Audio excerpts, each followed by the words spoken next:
The great Stoic philosopher Epictetus once said, "The key is to keep company only with people who uplift you, whose presence calls forth your best." You've probably heard the saying, "You're the average of the 5 people you spend the most time with."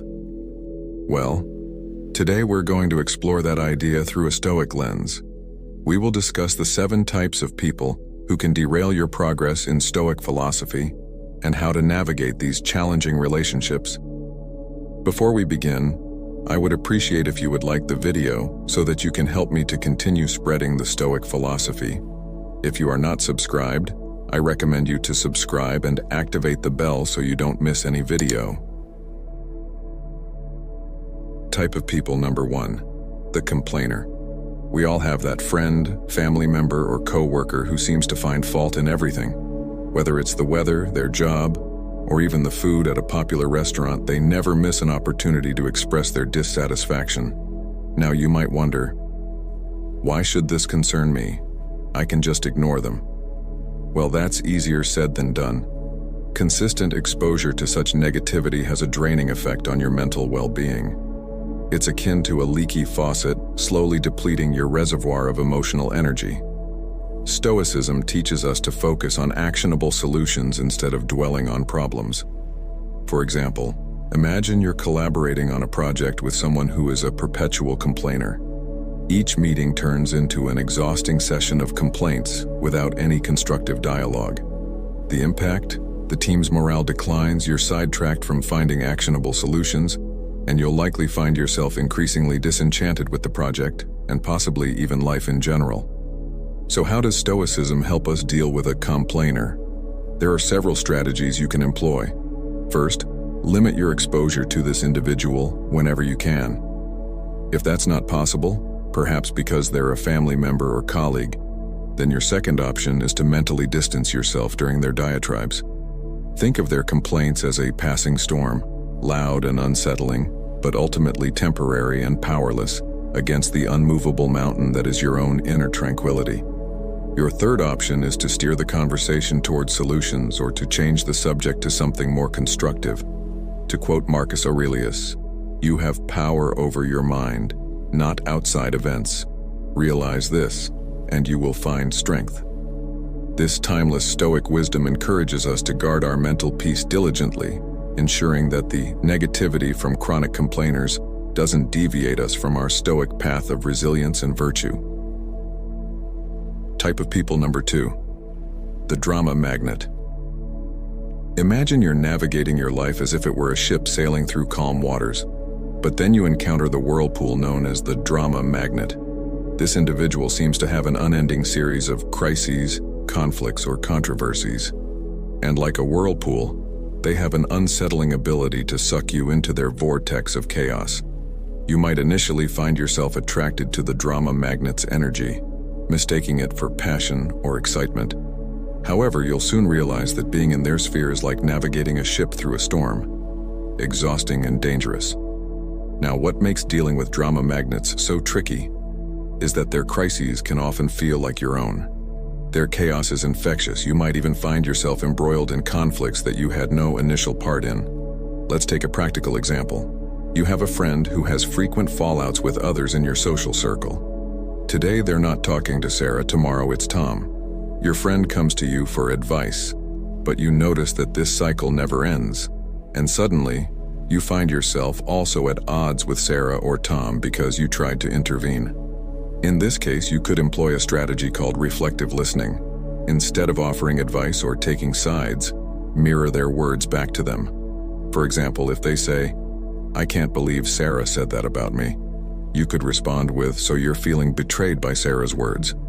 This technique allows you to provide emotional support without getting entangled in the drama yourself. Another approach, and one that might sound counterintuitive, is to become selectively unavailable. Stoicism reminds us to value our time highly, and sometimes that means being unavailable for other people's crises, especially if they're recurring without resolution. Turn off your phone during certain hours, create focus periods where you concentrate solely on your work or personal development, and let it be known that during these times you're not to be disturbed. To paraphrase Seneca, true happiness is to enjoy the present without anxious dependence upon the future. This can be particularly helpful when dealing with drama magnets. Instead of anxiously wondering what crisis will happen next, concentrate on the present moment where you have control. Enjoy your life and don't let it be disrupted by someone else's drama. Make it a point to sail your ship calmly, steering clear of whirlpools that threaten your voyage towards personal growth and tranquility. Type of people number 3, the naysayer. Picture this.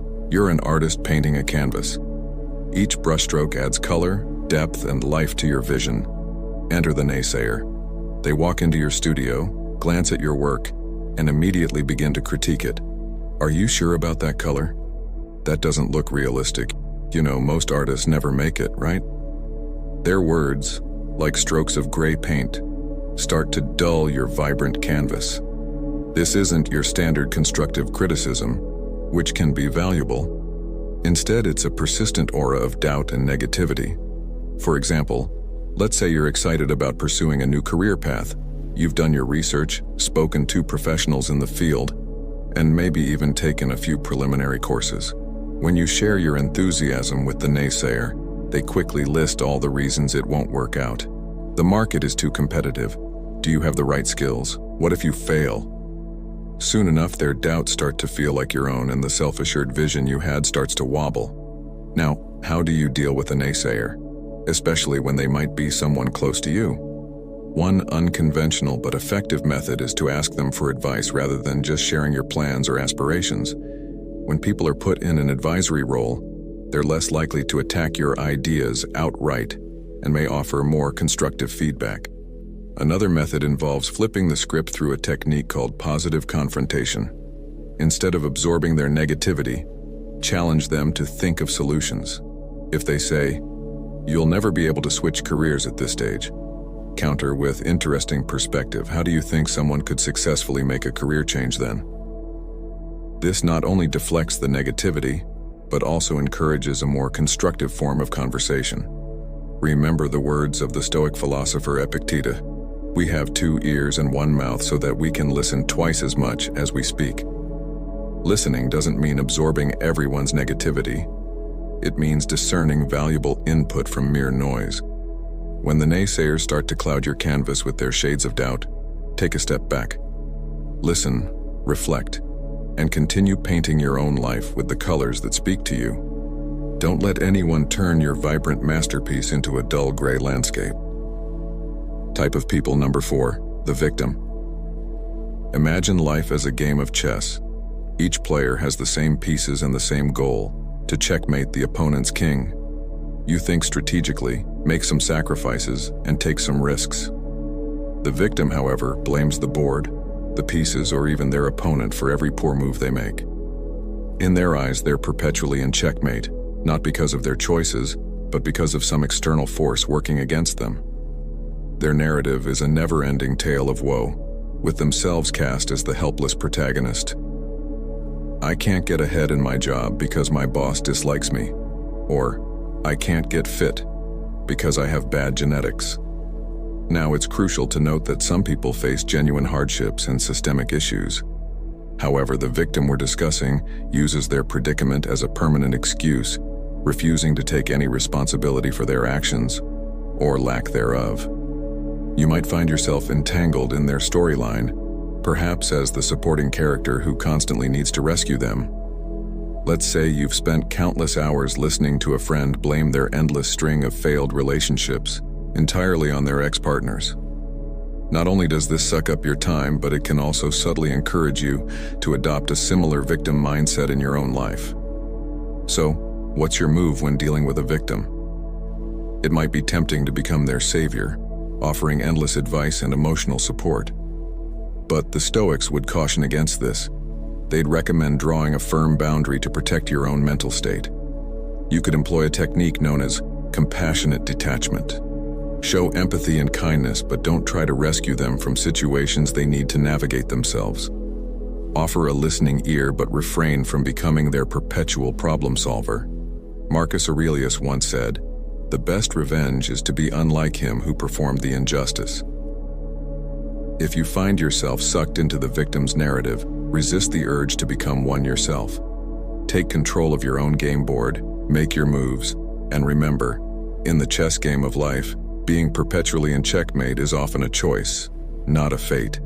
Keep your pieces moving forward, make strategic sacrifices when necessary, and play not for revenge or pity but for growth and wisdom. Type of people number 5, the toxic positivist. You know this person. They're always exuding sunshine, rainbows, and endless streams of emojis. They're the ones telling you to just be happy when you're going through a difficult period, dismissing your feelings and experiences with a flippant wave of glittery optimism. Imagine your life as a garden. There are flowers, but there are also weeds and pests.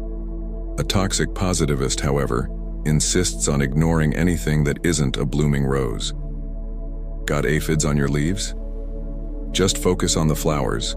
Don't let negativity into your garden, they'd say. While it sounds uplifting, their approach can make you feel invalidated and disconnected from reality. Suppose you're going through a tough breakup. You're sad, confused, and seeking some emotional balance. The toxic positivist's advice? There are plenty of fish in the sea. Just smile and be happy. This sort of excessive positivity neglects the complexities of human emotion and the realities of life's challenges. How do you cultivate your garden without letting the toxic positivist trample it with their indiscriminate sprinkling of good vibes only? One strategy is to engage them in a discussion that embraces both light and shadow. If they say, "Look on the bright side, at least you have your health," you could reply, "Yes, I'm grateful for my health, but it's also okay for me to feel upset about this specific issue. Both can coexist." You can also employ what psychologists call emotional granularity, the ability to feel and differentiate between a wide range of emotions, both positive and negative. When the toxic positivist pushes you to just be happy, take a moment to acknowledge and label your nuanced feelings. "I'm feeling a bit melancholic today due to X, and that's okay," can be a liberating affirmation. To reference Stoic thought, Seneca once said, "True happiness is to understand our duties toward God and man, to enjoy the present, without anxious dependence upon the future." Notice the balance, understanding duties, which aren't always pleasant, and enjoying the present. A Stoic approach isn't about focusing solely on the positive or the negative. It's about embracing life's complexity with equanimity. So the next time the toxic positivist sprinkles their confetti on your carefully tended garden, take a step back. Remember, a garden needs both sunshine and rain to flourish. Embrace your full emotional spectrum and keep nurturing your garden with the richness and complexity it deserves. Type of people number 6, the manipulator. Picture your life as a movie script. You're the main character, and you have an idea of how your story should unfold, where the twists are, who your allies and mentors are, and what your final act looks like. Enter the manipulator, the shadowy producer who subtly rewrites your script without you even realizing it, until one day you find your storyline has veered off course. The manipulator is skilled in the art of emotional or psychological maneuvering. They might use flattery, guilt trips, or even deceit to steer you in a direction that benefits them. You might have a friend who always manages to get you to pay for dinner by saying something like, "You know, I've been having a rough month and you're so successful. It wouldn't mean much to you but would make my day better." Over time, you find that your generosity has been taken advantage of, but calling them out feels uncomfortable because they've framed it as a favor to a friend in need. Handling a manipulator can be a tricky business. One method to counteract their tactics is what some experts call fogging. This technique involves agreeing with any truth in the manipulator's statements but refusing to be moved by emotional coercion. If they say, "You're so successful, you should cover dinner," you could respond, "You're right that I've been doing well, but let's split the bill, as we usually do." Another approach is to set clear boundaries and enforce them. If the manipulator wants you to lend them money or commit to tasks you're uncomfortable with, learn to say no assertively. Keep your tone calm and your words clear. "I can't lend money, but I'm here to offer emotional support," sets a boundary while maintaining the friendship. Drawing inspiration from Stoic thought, Epictetus warned us, "We cannot choose our external circumstances, but we can always choose how we respond to them." The manipulator thrives on your predictable reactions. They manipulate your kindness, your guilt, or your desire for approval. By choosing to respond differently, you're taking control of your script again. So, if you find a manipulator lurking in your life, remember that you're the one holding the pen.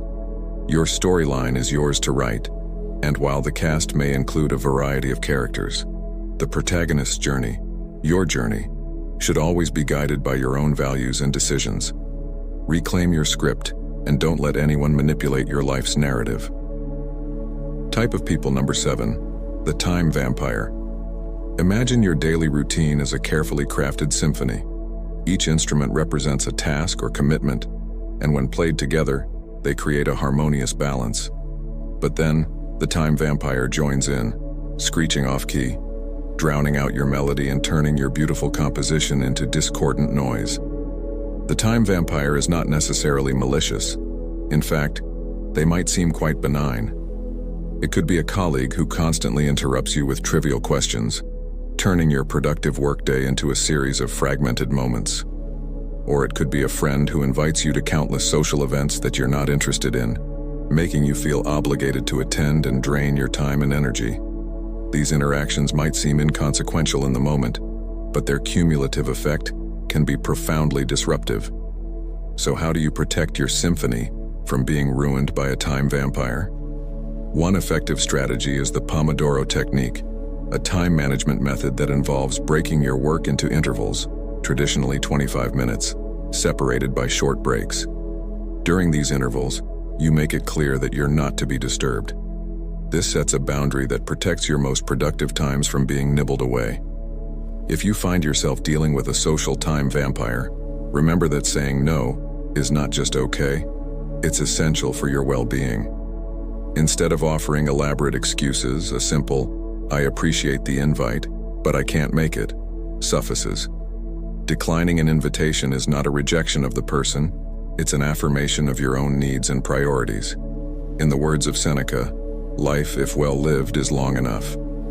Stoicism teaches us that time is one of our most precious resources, one that should be allocated wisely. It's the canvas upon which we paint the portrait of our lives, and we should be highly selective about who and what deserves a stroke of our brush. In the grand composition of your life, make sure each note, each instrument, each melody aligns with your greater purpose. Don't let the cacophonous intrusion of a time vampire throw your symphony into disarray. Hold the baton firmly and conduct your life with purpose, ensuring that every moment is a note well played in your harmonious masterpiece. As we reach the finale of today's exploration into the characters who can derail our path toward Stoic resilience and wisdom, let's not forget that self-awareness is key. It's easy to recognize these types in others, but the more challenging and enlightening task is to look within. Are you perhaps unintentionally playing one of these roles in someone else's life? Remember, Stoicism isn't just about navigating the world, it's also about understanding and improving ourselves. If today's discussion has sparked a realization, an epiphany, or even just a bit of introspection, I'd love to hear from you in the comment section. Write your thoughts, share your experiences, and let's engage in a dialogue that enriches us all. So until next time, may your choices align with your virtues, may your actions reflect your wisdom, and may your life be the masterpiece you're meant to create.